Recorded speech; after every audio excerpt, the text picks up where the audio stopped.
జై శ్రీరామ్. నమస్కారం అండి. 2025 అక్టోబర్ మాసంలో ద్వాదశ రాశి వాళ్ళ మాస ఫలితాంశాలు ఎలా ఉన్నాయో తెలుసుకుంటూ వెళ్దాం. దానికన్నా ముందు ఈ ఒక మాసంలో గ్రహ సంచారం ఎలా ఉందో తెలుసుకునే ప్రయత్నం చేద్దాం. ముఖ్యంగా ఈ ఒక మాసంలో రాహు కుంభరాశిల సంచారం, శని మీనరాశిల సంచారం, కేతు సింహరాశిల సంచారం, అలాగే గురువు గారు మిథున రాశిలో సంచారం చేస్తున్నారు. అయితే అక్టోబర్ 18వ తేదీ తర్వాత ఆయన కర్కాటక రాశికి వచ్చి సంచారాన్ని ప్రారంభం చేస్తున్నారు. అతిచార మార్గంలోనే, అంటే తొందరగా యాక్చువల్లీ గురువు వచ్చేసి ఒక రాశిలో 1 సంవత్సరం పాటు ఉండాలండి.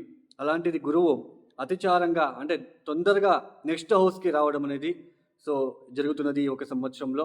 ఈ సంవత్సరం ఒకటే కాదండి, దాదాపు 2032 వరకు కూడా ఆయన తొందరగా రాశులు మారడము, మళ్ళీ వక్రించడము, మళ్ళీ వెనక్కి వెళ్ళడము, మళ్ళీ నెక్స్ట్ హౌస్కి వెళ్ళడము, ఇట్లాంటివి ఎక్కువగా చేస్తూ ఉన్నాడు. కాబట్టి గురుగ్రహ ఒక రాశి మార్పు అతిచారంగా ఈ ఒక మాసంలో కర్కాటక రాశికి వచ్చి సంచారాన్ని ప్రారంభం చేస్తున్నారు.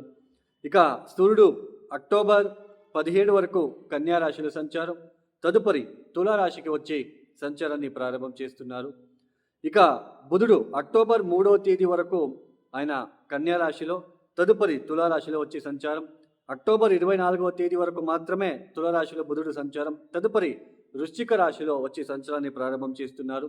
ఇక శుక్రుడు అక్టోబర్ 9వ తేదీ వరకు ఆయన సింహరాశిలో సంచారం, తదుపరి కన్యా రాశిలో సంచారాన్ని ప్రారంభం చేస్తున్నారు. ఇక కుజుడు అక్టోబర్ ఈ ఒక మాసంలో 27వ తేదీ వరకు తులారాశిలో సంచారం, తదుపరి స్వక్షేత్రమైన వృశ్చికానికి వెళ్ళి సంచారాన్ని ప్రారంభం చేయబోతున్నారు. ఈ ఒక గ్రహ సంచారం రీత్యా ఈ ఒక ద్వాదశ రాశుల వాళ్ళకి ఒక్కొక్క రాశి గురించి మనము తెలుసుకుంటూ వెళ్దాం. ముఖ్యంగా చూడండి, ఈ గోచారంలో ఒక రాశి నుంచి ఇంకొక రాశికి ప్లానెటరీ పొజిషన్ మారుతూ ఉంటుంది, అంటే గ్రహాలు మారుతూ ఉంటాయి. ఆ గ్రహాలు బట్టి మనము ఈ ఫలానా రాశి వాళ్ళకి ఇలాంటి ఫలితాలు రాబోతున్నాయని మనము చెప్పబోతున్నాం. అయితే ఒక రాశిలోనూ కూడా లక్షల మంది ఉంటారండి. అందరికీ కూడా సేమ్ ఫలితాలు ఉండవు. దీన్ని అర్థం చేసుకుంటే చాలా మంచిది.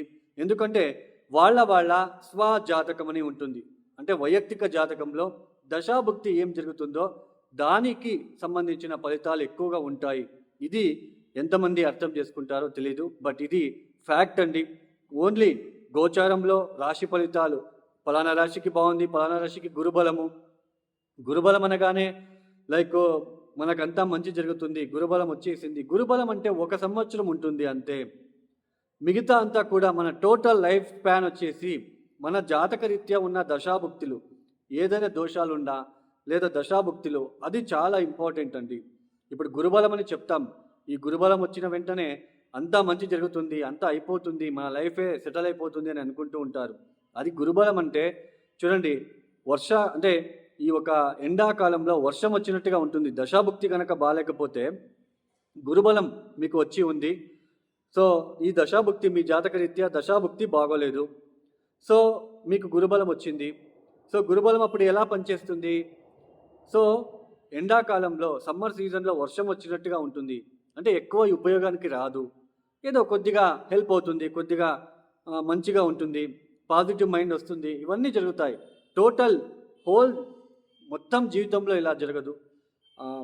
గురుబలం అంటే తాత్కాలికం మాత్రమే. దశాభుక్తి చాలా ఇంపార్టెంట్. దీన్ని ఎప్పుడైతే అర్థం చేసుకుంటారో అప్పుడు మనకి జ్యోతిష్యం శాస్త్రం మీద ఒక అవగాహన పెరుగుతుంది.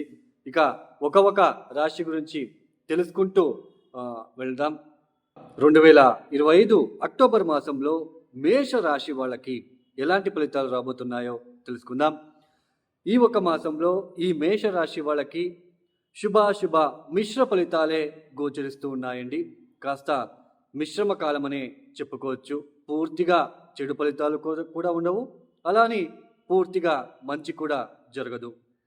ముఖ్యంగా ఈ ఒక మాసంలో మారబోతున్న గురువు గారు, అంటే అక్టోబర్ 18వ తేదీ తర్వాత ఏదైతే గురువు ఒక రాశి మార్పు అనేది జరుగుతున్నదో, ఈ చతుర్థ స్థానంలో అర్ధాష్టమ ఒక గురువు అనేది అంటే చతుర్థ స్థానానికి రావడం అనేది ముఖ్యంగా ఇంటికి సంబంధించిన విషయాలలో ప్లేస్ చేంజ్ అవ్వడానికి ఛాన్సెస్ ఉంటుందండి. అంటే ఇల్లు మారే అవకాశాలు కావచ్చు, లేదా ప్లేస్ చేంజ్ అయ్యే అవకాశాలు కావచ్చు. కొద్ది రోజుల పాటు కొంచెం ప్లేస్ చేంజ్ అవ్వడము, లేదా ఇష్టం లేని ఒక ప్రదేశానికి వెళ్ళి ఉద్యోగం చేయవలసిన ప్రమేయం ఏర్పడడం లాంటిది. తర్వాత ఈ ఒక ఫ్యామిలీలో కూడా కొంచెం డిస్టర్బెన్సెస్గా ఉండడం లాంటిది, ఇంట్లో ఒత్తిడులు పెరగడం లాంటిది.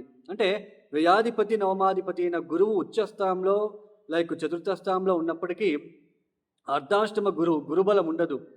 అంటే వ్యయాధిపతి చతుర్థ స్థానంలో ఉన్నప్పుడు, తర్వాత వ్యయస్థానంలో ఈ ఒక శని ఒక సంచారం జరుగుతున్నప్పుడు కొంచెం కాలం అనేది కొంచెం సహకరించకపోవడం అనేది కనిపిస్తూ ఉంటుంది. వృతహ ప్రయాణాలు చేయడము, ఇల్లు మారడం లాంటిది, లేదా జాబ్లో కొన్ని మార్పులు రావడానికి అవకాశాలు కూడా మనకి కనిపిస్తూ ఉంటుంది. ఏదో ఒకటి ఆ జాబ్లో స్ట్రెస్ లాగా, కొత్త ఒక బాధ్యతని మీ మీద, కొత్త రెస్పాన్సిబిలిటీని మీ మీద పెట్టడం లాంటిది, ఇలాంటివి ఈ ఒక మాసంలో కనిపించడానికి అవకాశాలు ఉంటాయి.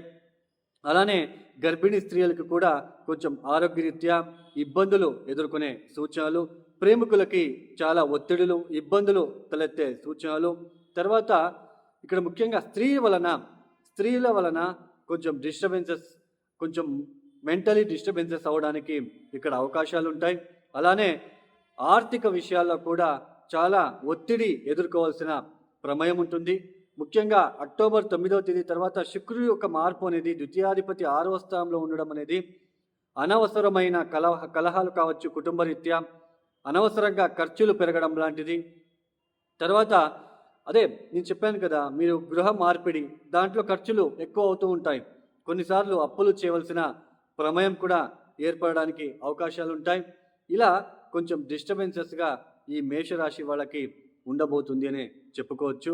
తర్వాత ఈ ఒక భార్యాభర్తల మధ్యన కూడా కొంచెం డిస్టర్బెన్సెస్గా ఉండడము, ఇన్లాస్తో కొంచెం ఏదో బాధాకరంగా, ఏదో వాళ్ళు ఏదైనా ఇన్లాస్ మీ గురించి ఏదైనా అంటే సడన్గా ఏదో అనడం లాంటిది, వాటి వలన మీరు అప్సెట్ అవ్వడము, డిస్టర్బెన్సెస్ అవ్వడం లాంటిది కూడా కనిపించడానికి అవకాశాలు ఉంటాయి. అర్ధాష్టమ గురు బాగలేదు, ఏళ్నాటి శని. అయితే లాభస్థానంలో రాహు ఒక్క సంచారం మాత్రమే కొనసాగుతుంది. ఈ ఒక మాసంలో లాభస్థానంలో రాహు మాత్రమే కొంచెం యోగిస్తున్నాడు. మిగతా అంతా కూడా మనకి సూర్యుడు యోగించినప్పటికీ 6వ స్థానంలో ఉన్నాడండి. అయినా శని ఒక దృష్టి ఉంది. అనవసరమైన టెన్షన్స్, అనవసరమైన ఆలోచనలు, చాలా ఒత్తిడిలు ఏర్పడే సూచనలు కనిపించడానికి అవకాశాలు ఉంటాయనే తెలుసుకోవచ్చు. అంటే కొంచెం మేషరాశి వాళ్ళకి కొంచెం డిస్టర్బెన్సెస్గా ఈ ఒక మాసంలో కాలం అనేది జరుగుతూ ఉంటుందనే చెప్పుకోవచ్చు. ఈ మేషరాశి వాళ్ళు తప్పనిసరిగా ఈ ఒక మాసంలో రుద్రాభిషేకం చేయించుకోవడానికి ప్రయత్నం చేయండి. రుద్రాభిషేకం చేయించుకోండి. అలాగే మీరు దత్తాత్రేయ మంత్రాలు కావచ్చు, దత్తాత్రేయ స్తోత్రాలు కావచ్చు, లేదా దక్షిణామూర్తి స్తోత్రాలు కావచ్చు చదువుకోవడానికి ప్రయత్నాలు చేసుకుంటే మంచిది. ప్రతిరోజు కూడా మానకుండా సూర్యుడికి అర్ఘ్యం ఇవ్వడము, ఆదిత్య హృదయం చదువుకుంటే చాలా మంచిది అండి. ఈ యొక్క వీడియో మీకు నచ్చితే లైక్ చేయండి, షేర్ చేయండి, సబ్స్క్రైబ్ చేసుకోండి.